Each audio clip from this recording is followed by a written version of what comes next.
नमस्कार। आज संडे आज मन है चिकेन तंदूरी ग्रिल करने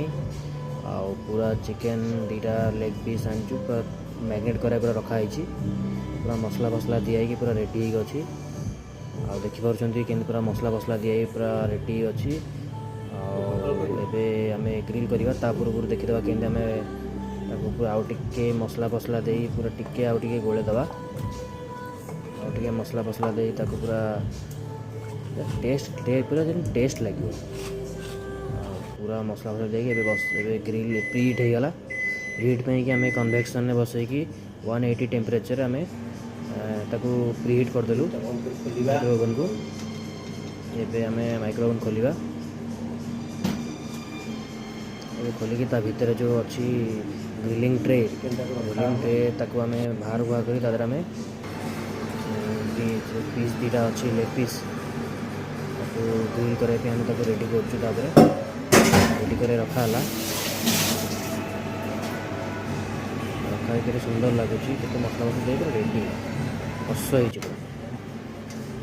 हो ग्रिल करने भितर रखा हो आराम से रखा तले प्लेट दी कहीं ऊपर जो मसला अच्छी से तले जमती से काच रोल न गलो देखिए कि मसला गुड़ाक तलू पड़ूँ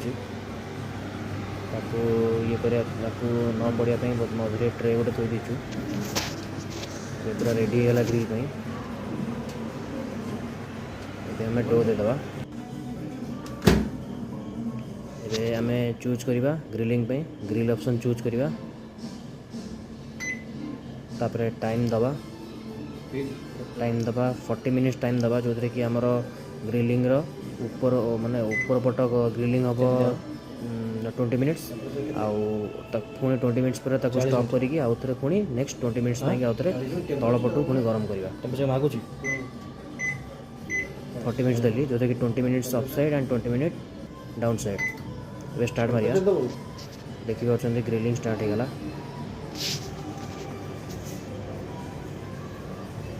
ग्रिलिंग। 20 मिनिट्स 20 मिनट पर्यटन चलो 20 मिनट चलिकी 20 मिनट पर पुणी आम स्टॉप मारिकी ओवन ताको पुणी बटर मारिकी पुणी ताको उल्टेकी रखा ग्रिलिंग जमीक ऊपर पट तल पट दीटा पूरा आराम से ग्रिलिंग होगी गरम होगी आम चिकेनटा सीझीज भलसे। आ 17 मिनट रहा ऑलरेडी फास्ट हाफ आम ऊपर पट ग्रिलिंग हो सेकेंड हाफ चली तल पट ग्रिलिंग चली